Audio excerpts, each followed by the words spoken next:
Time. Good afternoon, my friends. Welcome. My name is Edilberto, but you can call me Shaq. And today, I want you to please relax and truly enjoy, because we will be creating a memory together about the thing that we love the most, coffee. I will explain later the importance of creating memories, but for now, as any good one, it all begins with a story. What do you say? Let's hear it. But before we begin, I would like you to notice that you have a menu on your right side. It has all the information you need, and I'd be very happy if you take it with you after my presentation. So, this is the story of an unforgettable Mexican coffee. It all begins in Coatepec, Veracruz, the first state to grow coffee in Mexico a long time ago.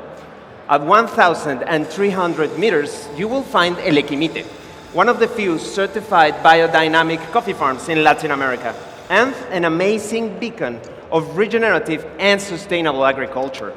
I could spend all day talking about it, but for now, let's boil it down in four main factors that you can see in the chart number 1 of your wooden board. Number 1, the farm has a key line design that captures water and other nutrients in a more efficient way under a 40% shade that promotes a slow maturation of the cherry, which, as we know, will improve the cup. Number 2, the soil is constantly being analyzed and thus nourished. This is providing a more efficient photosynthesis in the plants, correlating also with a better cup by providing more glucose to the cherry, which means more lipids and proteins during fermentation. Therefore, more sweetness in this coffee. Number 3, there's no use of pesticides, only herb-based preparations. This is promoting microbial activity. The soil is alive, connected, and protected through the mycelium, and it has more access to minerals, which will give complexity to this coffee. And finally, it is a sanctuary of biodiversity, with 30% of its extension used exclusively for preservation, full of animal life and different species of trees. It is a lung for the ecosystem and for the coffee industry. We're going to take these espressos to cool them down, chill them a bit. There we go. Now, we may ask ourselves, it's all of this providing us the flavors that we all love from coffee? Yes, it is. El Equimite has proof there's a sustainable way of achieving a specialty coffee, and that it's truly memorable. But the story continues, my friends. Inspired in a Yemeni legend and in a Mexican friend and barista legend, my team, the producer Gibran Cervantes and I, decided to pick this beautiful geisha under a night of full moon, right in the middle of the harvest season, to enhance all the aforementioned properties. Then, we did a lot of testing and tasting different fermentations, and decided that this particular lot was the best way to create this story and tell it through flavor. As you can see in the chart number 2 of your wooden board, you're going to find the flavor composition chart of this espresso. As you may see, fermentation is not the only start today. With a 90-hour fermentation in sealed tanks, it represents around 25% of your flavor profile. This natural geisha from El Equimite was then dried during 30 days in African beds with controlled shade and temperature to lock in all the flavors. This coffee is the canvas of regenerative agriculture, and I wanted for you to taste the possibilities of terroir and nutrition driven by fermentation, but not overshadowed by it. This espresso will be the best expression of this. I will ask you to please assess the crema as soon as you receive your espresso, but wait for my instructions to start tasting. For now, let's write down the flavor descriptors for this espresso. It will be like entering an edible forest. First, you will perceive the aroma of purple flowers such as violets, but don't be deceived by this. It has a lot of character. You will taste black cherry candy, red grape sweetness, blueberry. Acidity will be medium, bright and juicy, like a ripe plum. And aftertaste will be of cacao nibs. Tactile will be amazing for a geisha.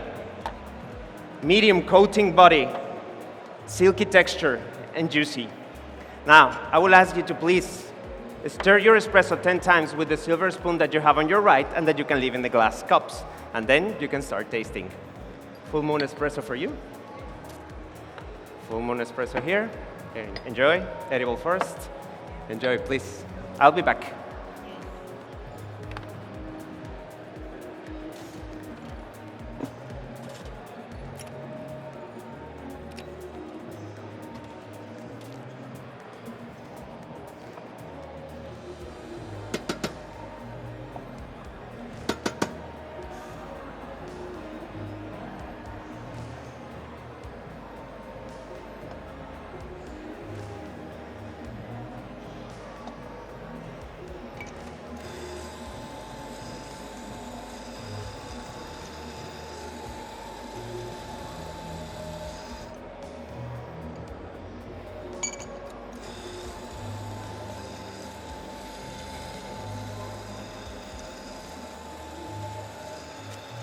In order to create memories, stories will not be enough.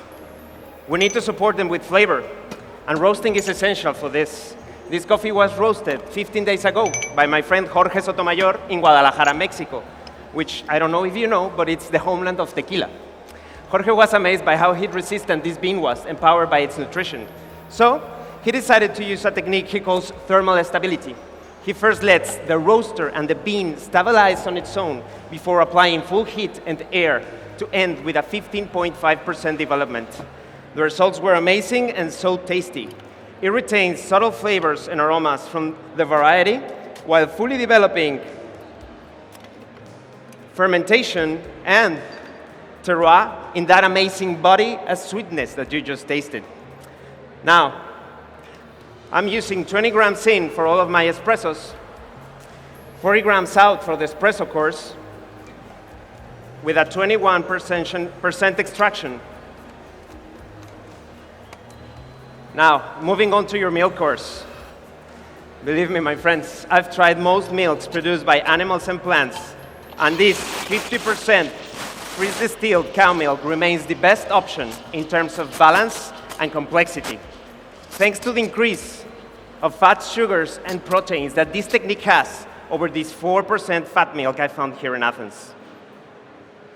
I'm doing a shorter extraction and steaming my milk to 55 degrees to maximize sweetness in these 3-to-1 milk to coffee cups that were also designed in Guadalajara.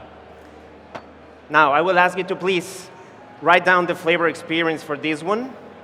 It will be like this one will bring back, happy childhood memories with a soft melted ice cream texture in your first sip that will turn into a buttery texture in subsequent sips. You will taste hazelnut praline, sweet almond butter cookie, and the aftertaste will be of caramel and black and dark chocolate ice cream. Now, to unlock these flavors, I will ask you to please give one sip to this drink first, and then stir 10 times with the black spoon that you have on your right. Here we go. Happy childhood memories. As we enjoy and move further, I would like to draw your attention to the chart number 3. It has been proved that memories play a transcendental role in taste. They are a library and an enhancer. We shall not think of taste as a 5-dimension, but rather as a more holistic experience, as I propose in the new model, Dimensions of Taste model that you can see in front of you. Here we go. This is for you. There you go. If we amplify the way we think about taste, I believe that we can amplify the way we can create flavor, as I hope I do with this milk beverage and your childhood memories.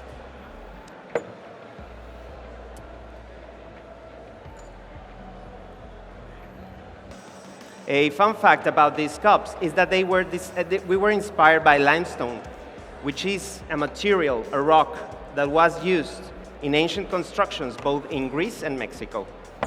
Please, happy childhood memories.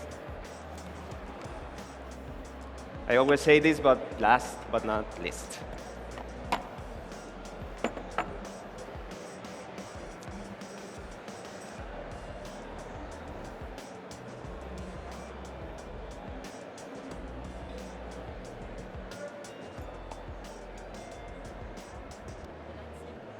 Thank you. Enjoy. I'll be back.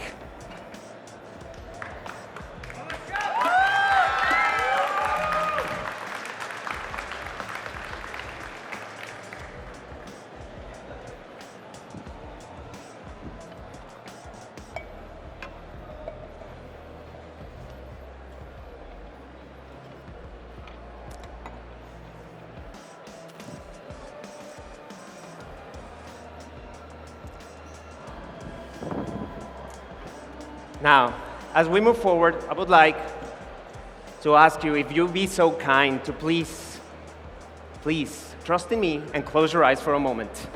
Please close your eyes. Thank you.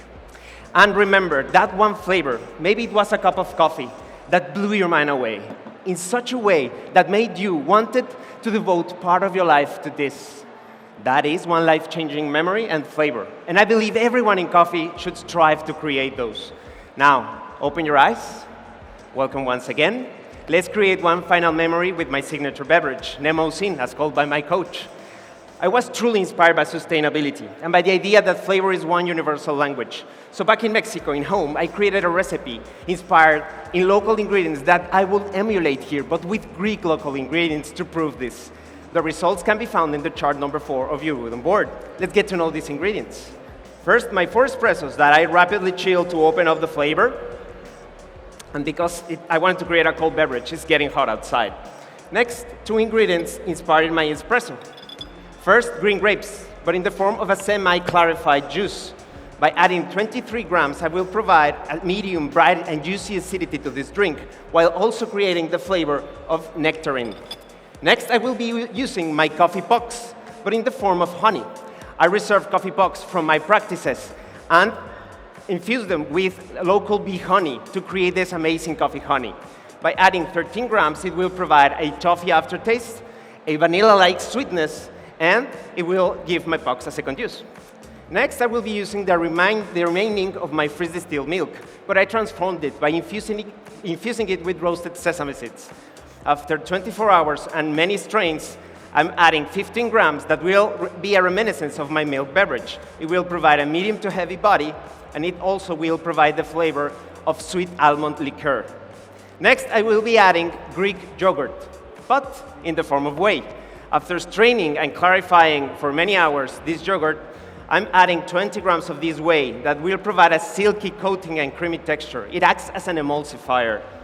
And I need to blend it all to homogenize it and to get it right where I want it. Hope I'm not making too much of a noise. Next, let's recap those descriptors. Medium heavy body with a creamy silky coating texture, flavors of nectarine, sweet almond liqueur, an aftertaste of toffee, and dark chocolate. Now, it wouldn't be complete without a hint to my variety. So I'm adding flowers in the form of an infusion, beautiful flowers, of lavender and chamomile that will provide a flower aroma to your first sip. Now, I would like you to please start tasting until I call my time. But for now, remember that coffee doesn't end in the cup. It ends in our memory. And it's the barista's craft endeavor to create those memories through stories and flavors to help coffee become truly special. It has been my absolute pleasure creating a memory together about a Mexican full moon geisha that proves that specialty coffee can be sustainable and that baristas can have a little impact telling these kind of stories through flavors. Thank you very so much for your time.